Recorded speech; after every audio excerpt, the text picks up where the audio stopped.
Hey there, and welcome back to the BoardGame Sherpa channel, where we take the fear out of learning new games and put the fun back in.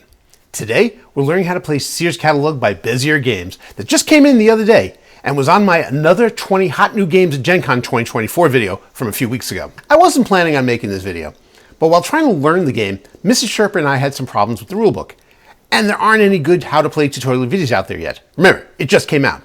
So I'd figure I'd put this up for anyone else who needs some help playing Seers Catalog. So what is Seers Catalog? Seers Catalog, spelled S-E-E-R-S, is published by Bezier Games, the same people who brought you Werewolf and Cat in the Box. Which is funny because it's kind of a combination of both those games. It's a trick-taking game like Cat in the Box in the world of Werewolf, but with the retro feel and style of the old Sears, spelled S-E-A-R-S, catalog. As an FYI, back in the day I used to work in Seers Catalog back on Fordham Road in the Bronx, so I had a special interest in this game. The publisher's description of Seers Catalog is, the latest edition of Seers Catalog has everything you need for stopping werewolves. Can you limit yourself to the essentials in time to save the village?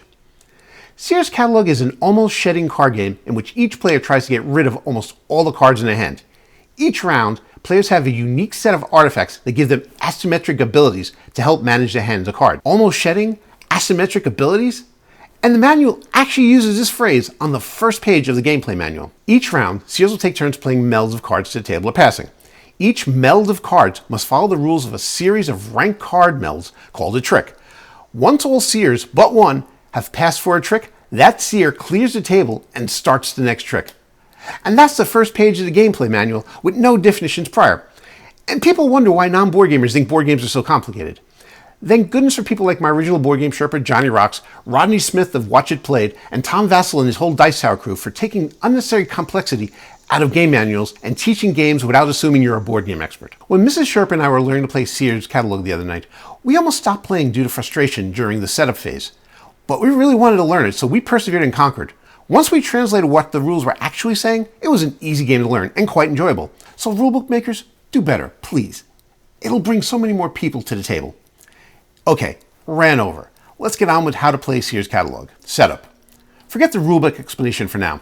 The manuals will make more sense as you start playing the game. It's a much better game encyclopedia than a how-to-play guide. For your first two-player game, only use these 4 artifact cards, the ones with the black back. Go first, highest single card, lead next, and change suit. If you have 3 more players, look at page 2 to 3 of the Seers Artifact Manual and incrementally add the artifact cards for 3, 4, or 5 players.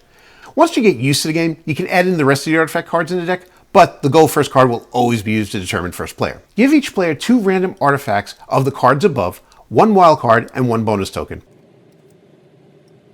See the colored diamond deck? These are called suited cards, and there are 5 separate decks with 12 cards each.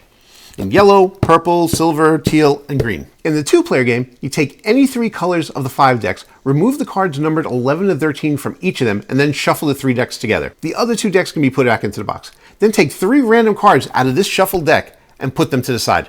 There should now be 24 cards in your active deck. Deal 12 cards each to each player, and that's your 2-player setup. For 3+ players, look at page 3 of the Seers Catalog Manual, and it will tell you how many suited decks you should play and what number cards you should use. Bottom line, each player should have 12 suited cards in their hand, 2 artifacts, and a wild card. That page 3 diagram should also tell you how many artifact and wild card each player should have in their hand. Now you're ready to play.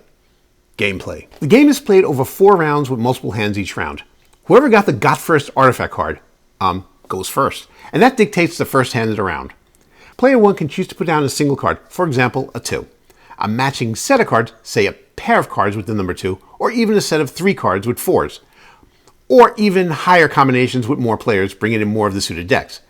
Or a suited run, which is a run of numbered cards within the same suit, say 5, 6, 7, 8 of the green suited cards. The meld, which is that card or group of cards that the first player put down, is the basis for the rest of that turn. Once the first meld gets put down, the other players in clockwise order have to answer with their cards or pass until the next hand is around. If the first player puts down a single card, the next player must also put down a single card with a higher number of any suit on top of it. And it goes around the table clockwise until nobody else can go higher. The player with the highest card wins a hand, which is called taking the trick. Now, if player 1 puts down a pair of numbered cards, or a set of 3 or 4, etc., the other players each have to put down the same amount of cards with higher values to stay in the hand. And like with the single card, the highest set of cards takes the trick and wins the hand. The third option is if player 1 puts down a sequential run of cards in the same suit, say 4, 5, 6 of the green suit, Then the next player has to put down a sequential run of cards with the last card being higher than the previous player. In the green 4, 5, 6 example, the next player could play the purple suit, but needs 3 purple sequential cards in a row that end with at least a 7. So purple 5, 6, 7 would be an appropriate choice. Or silver 5, 6, 7 for that matter, as long as a run of exactly 3 cards that end with a number higher than 6. And a 2-card sequential run of yellow suited 5 and 6 could be answered with a teal 6 or 7 or silver 9 and 10. The highest sequential run takes the trick and wins the hand. Every time you take the trick and win the hand, you are now the first player for the next hand and can dictate how that hand will go. As you work your way through these hands, you are getting rid of, or shedding, cards. As each hand goes, you don't lose more and more cards. When each player gets below 6 cards, they flip their bonus token over to the bonus may not pass voluntarily side. That means you get a bonus during the round scoring phase, which I'll talk about in a minute. But for now, that token flips means you can no longer voluntarily pass during future hands. I didn't talk much about passing yet, but basically voluntary passing just means that during each hand or round, if you decide you don't want to play a card you have in your hand, for whatever reason, you don't have to. There are artifact card effects that are better if you lose a hand. I'll talk more about that in a bit, but just know voluntary passing could be a legit move. But once that bonus token gets flipped, however, you can't do that anymore. If you have a card that you can play, you must play it. Now, if you actually don't have a card to play, then you have to pass. But you can't do it voluntarily anymore. The end of the round hits when one player plays the last card in the deck. At that point, the rounds stop and nobody plays any more cards. Now it's time for scoring the round. Now, there are individual artifact cards that affect your score, but for the first game, they aren't included in the game. I'll explain shortly, but for now, let's just have standard scoring. Every player counts the number of cards left in the hand, including any artifacts or wild cards that you didn't use, and subtracts that count from 0. Now, only if you flip your bonus token during the round will you be able to do this. But you take the lowest numbered card in your hand and take that number and add it to your starting score. For example, if you have a -2 initial score with 2 suit cards of a 3 and 10, then you add the lowest score, which is a 3, to your initial score. So the calculation for the final round score is -2 plus +3, which is a total of +1 for the round. Here's the bad news. Wild card or artifact cards without a number in the upper corner counts as a 0 for bonus scoring.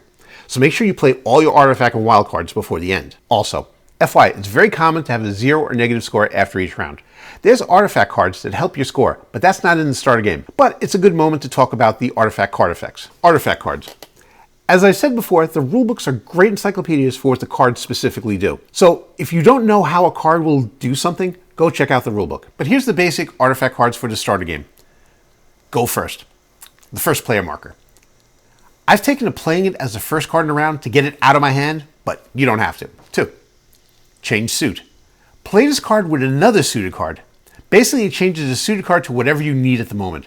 If you're doing a sequential run of teal 4, 5, 6, and you have a yellow 7, you can make that a teal 7 with that card. Number 3, highest single card. If the previous player plays a 13, which is the highest numbered card, you can use this card and make your card a 14. However, there is an advanced artifact card called +half that can beat this card, making the card next played a 14.5. Number 4, lead next. You play this card with another card, and it just means that no matter who wins the hand you're playing, you're the starting player of the next hand. Wild cards. Pretty easy. You can play them as any number in any suit. Need a yellow 5 to complete your set? You can use the wild card to make it so. Alright, back to scoring. So, after each round, you score every player and write them down somewhere. I really do wish there was a score pad included in this, but regular papers work just as fine. Then you start the next round. Use all the same cards that you used in previous rounds, but you have to shuffle your artifacts and suited decks, and then give the appropriate number of artifacts, wild cards, and 12 suited cards to each of the players, just like before. Then play things out the same way you did in the previous round. Score at the end of the round and write down the next round scores on your scorecard. After 4 rounds, you sum each player's round scores, and the highest score total wins. If it's a tie, the seer with the highest score in the final round wins. If it's still a tie, the winner is declared by whoever can grab the Seers Catalog game box first. I don't recommend that one though, because we all know someone's going to get hurt. My God, I've turned into my mother. But anyway, that's how you play Seers Catalog by Bezier Games. Review. Now for my quick review. Outside of the overcomplicating of the rulebook, I actually do like Seers Catalog. I really didn't mind making this video because I do want people to play it without the frustrations we had in the beginning. As a former real Seers Catalog employee and werewolf player, I do love the theme and artwork of this game. I know I didn't mention the details of the suited cards, but seriously, read the descriptions on the suited cards. They're quite amusing. Yellow 8. Seared steak. Sure, it's a villager, but it still gives werewolves indigestion. Purple 8. Electrified doorbell, perfectly sized for werewolf claws. I'll let you read them all, and then you can find your own favorites. As I said earlier, Mrs. Sherpa and I almost put this game down early into learning it. She really hated it in the beginning, but has done a complete turnabout on it after we figured it out. It's quick to set up and easy to play, so I'm sure we'll play it often. I hope this tutorial helps you get started and enjoy the game as much as we do without any frustrations. If you have any questions or comments, please leave them down below. I'd love to hear about your experience. And please like this video if you found it helpful, and subscribe to the BoardGame Sherpa channel if you can. We'll have plenty more board game advice and tutorials in the future. Thanks for watching, and I will see you next time.